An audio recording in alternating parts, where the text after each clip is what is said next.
ಎಲ್ಲರಿಗೂ ನಮಸ್ಕಾರ. ಈ ದಿನ ಸರಳ ವಿಜ್ಞಾನದ ಒಂದು ಪ್ರೆಸೆಂಟೇಷನ್ನಲ್ಲಿ ಹೃದಯ ಬಡಿತ ಏಕೆ ನಿಲ್ಲುವುದಿಲ್ಲ ಅಂತ ಒಂದು ಸಣ್ಣ ಪ್ರಶ್ನೆ ನಾನೇ ಕೇಳ್ತಾ ಇದ್ದೀನಿ. ಎಲ್ಲರಿಗೂ ಗೊತ್ತಿರೋ ವಿಚಾರ, ಆದರೆ ವೈಜ್ಞಾನಿಕವಾಗಿ ಅದು ಏಕೆ ನಿಲ್ಲುವುದಿಲ್ಲ ಅನ್ನೋದನ್ನ ಸೂಕ್ಷ್ಮವಾಗಿ ಪರಿಶೀಲನೆ ಮಾಡೋಣ. ಹೃದಯ ನಾವು ಮಲಿಗೆ ನಿದ್ರಿಸುವಾಗಲೂ ಬಡಿತಾ ಇರುತ್ತೆ. ಯಾಕೆ ಅಂತ ಪ್ರಶ್ನೆ ಬರುತ್ತಲ್ವಾ? ಅಥವಾ ಗೊತ್ತಾಗೋದಿಲ್ವಾ? ಇಲ್ಲ ನಮ್ಮದೇ ಹುಟ್ಟಿದಾಗಿಂದ ಸಾಯೋ ತನಕ ಹೃದಯ ಬಡಿತಾನೆ ಇರುತ್ತೆ ಅಂತ ಗೊತ್ತಾಗ್ಬಿಟ್ಟಿದೆ ನಮ್ಗಲ್ವಾ? ಬಟ್ ಒಂದು ಪ್ರಶ್ನೆ ಬರುತ್ತೆ, ಮಲ್ಕೊಂಡ ನಾವೇನು ಕೆಲಸ ಮಾಡಲ್ಲ, ಆಗಲೂ ಯಾಕೆ ಬಡಿತಿರುತ್ತೆ ಹೃದಯ ಅಂತ. ಹೃದಯ ದಿನದ 24 ಗಂಟೆನೂ ಕೆಲಸ ಮಾಡ್ತಿರುತ್ತೆ. ಅದೊಂದು ಶ್ರಮಜೀವಿ ಅಂಗ. ನಿದ್ರೆ ಮಾಡುವಾಗ, ಕೆಲಸ ಮಾಡುವಾಗ ಯಾವಾಗಲೂ ಹೃದಯ ಬೀಟ್ ಆಗ್ತಾ ಇರುತ್ತೆ.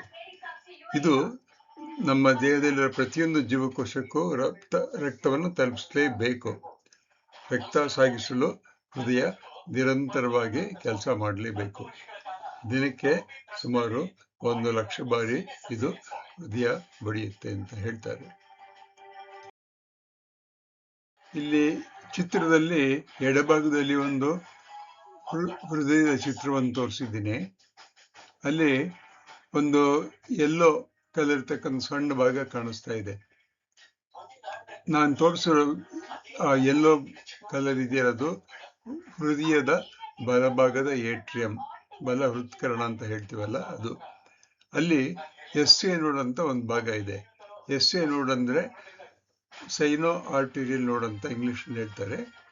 ಇದು ಹೃದಯ ಬಡಿಯೋದಕ್ಕೆ, ಹೃದಯ ಕೆಲಸ ಮಾಡೋದಕ್ಕೆ ಬೇಕಾಗಿರ್ತಕ್ಕಂಥ ಶಕ್ತಿ ಮತ್ತೆ ಈ ಬಡಿತದಿಂದ ಒಂದು ರೀತಿಯಾದಂಥ ಸಂಕೇತಗಳು, ವಿದ್ಯುತ್ ಸಂಕೇತಗಳು ಉತ್ಪತ್ತಿ ಮಾಡುತ್ತೆ.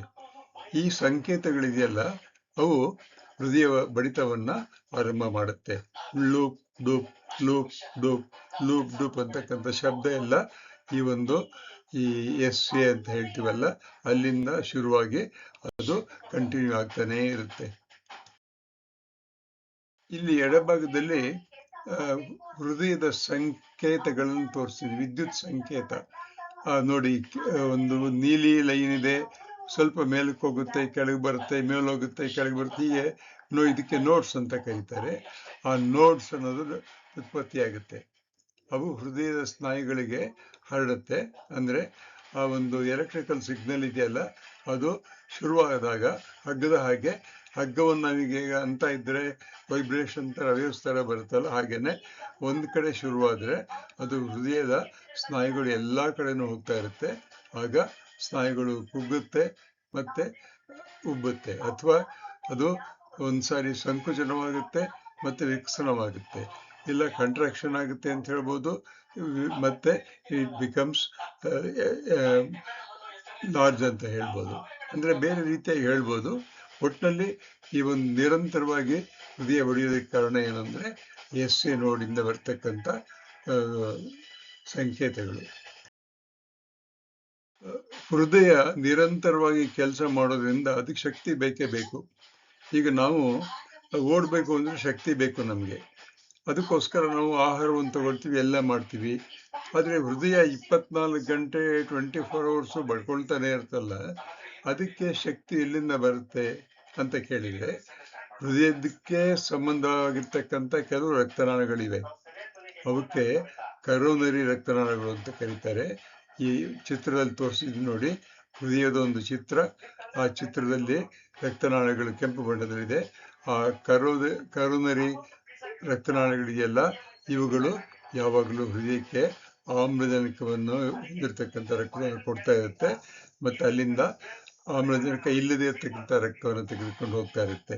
ಹಾಗಾಗಿ ಹೃದಯ ತನ್ನದೇ ಒಂದು ರಕ್ತ ಚಲನೆಯನ್ನ, ರಕ್ತ ಸಂಚಾರವನ್ನು ಇಟ್ಕೊಂಡಿದೆ. ಅದಕ್ಕೆ ಕರೋನರಿ ಸರ್ಕ್ಯುಲೇಷನ್ ಅಂತ ಕರೀತಾರೆ. ಹೃದಯ ಈ ವಿದ್ಯುತ್ ಸಂಕೇತಗಳಿದೆಯಲ್ಲ, SA ನೋಡ್ ಅಂತ ಹೇಳಿದ್ನಲ್ಲ, ಅಲ್ಲಿಂದ ಬರ್ತಕ್ಕಂಥದ್ದು, ಆಕಸ್ಮಿಕವಾಗಿ ನಿಂತು ಹೋಗ್ಬೋದು, ಹೃದಯಘಾತ ಆಗುತ್ತೆ ಅಂತ ಹೇಳ್ತೀವಾಗ. ಕರೋನರಿ ಧಮನಿಗಳು ಮುಚ್ಕೊಂಡು ಹೋಗ್ಬಿಡುತ್ತೆ, ಕೆಲವು ಸಾರಿ ಕೆಲಸ ಮಾಡೋದಿಲ್ಲ. ಅಂದ್ರೆ ಹೃದಯದಲ್ಲೇ ಇರ್ತಕ್ಕಂಥ ಕರೋನರಿ ರಕ್ತನಾಳಗಳು ಕೆಲಸ ಮಾಡಿದ್ರೆ ನಿಲ್ಲಿಸ್ಬಿಡುತ್ತೆ. ಆಗ ಹೃದಯ ಆಘಾತವಾಗುತ್ತೆ ಅಂತ ಹೇಳ್ತೀವಿ, ಹಾರ್ಟ್ ಫೇಲ್ಯೂರ್ ಆಯ್ತು ಅಂತ ಹೇಳ್ತೀವಿ. ಅದನ್ನೇ ಹೃದಯ ನಿಲ್ಲುವ ಒಂದು ಅಪಾಯ ಇದೆ ನಮಗೆ. ಅದು ಯಾವಾಗ ನಿಲ್ಲುತ್ತೆ, ಏಕೆ ನಿಲ್ಲುತ್ತೆ ಅಂತ ಯಾರಿಗೂ ಗೊತ್ತಿಲ್ಲ. ಆದರೆ ಅಲ್ಲಿ SA ಅಂತ ಹೇಳಿದ್ನಲ್ಲ, ಸೈನೋ ಆರ್ಟೀರಿಯಲ್ ನೋಡು, ಮತ್ತೆ ಆ ರಕ್ತನಾಳಗಳು ರಕ್ತವನ್ನ ಹೃದಯಕ್ಕೆ ಸಪ್ಲೈ ಮಾಡೋದಿಲ್ಲ. ಆಗ ರಕ್ತ ತಟಕ್ಕನೆ ಹೃದಯ ನಿಂತೋಗ್ಬಿಡುತ್ತೆ. ಅದೇ ಹಾರ್ಟ್ ಫೇಲ್ಯೂರ್ ಅಂತ. ಈ ಒಂದು ಪುಟಾಣಿ ವಿಡಿಯೋ ಮಾಡೋದಕ್ಕೆ ಕಾನ್ಸೆಪ್ಟು, ಡಿಸೈನು, ವಾಯ್ಸು ನಾನು CG ನಾಗರಾಜ್ ಮಾಡಿದ್ದೀನಿ. ಅಸಿಸ್ಟೆನ್ಸು ChatGPT ತಗೊಂಡಿದ್ದೀನಿ.